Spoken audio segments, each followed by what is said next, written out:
के बीच आने का मौका मिला है कुछ सुनाने का। जितने भी यहाँ पे सभी को दिल से प्रणाम। एक बार हल्ला करके आशीर्वाद दीजिए आप लोग। एगो माता के भजन से शुरुआत, फिर तो रंगारंग चले करेंगे।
यहाँ पे माँ से कौन कौन प्यार करते हैं?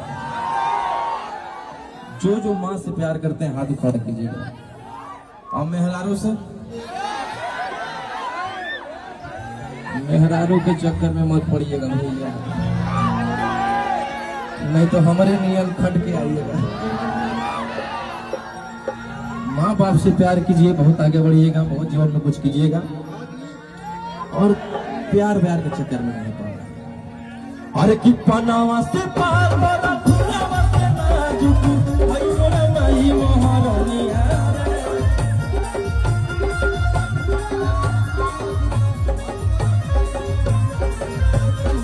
पनावा से पार बड़ा फुलावा से नाजुक भाई मोरा माई महारानिया। अरे आवा तारी घरे मोरा सातोरे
दूल्हे का सहरा सुहाना लगता है,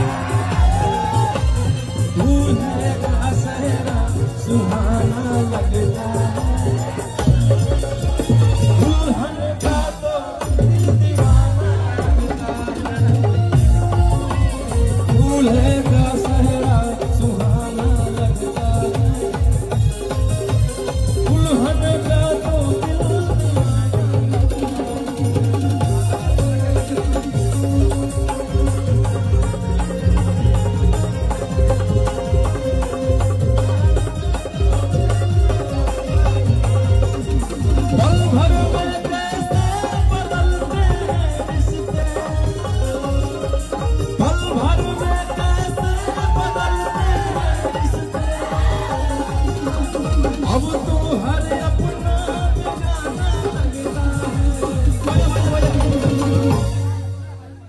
दूल्हे राजा।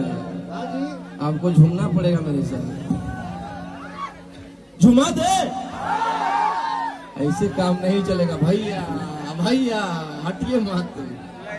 कि पल भर में कैसे बदलते हैं रिश्ते, अब तो हर अपना बेगाना लगता है। दूल्हे का सेहरा सुहाना लगता है,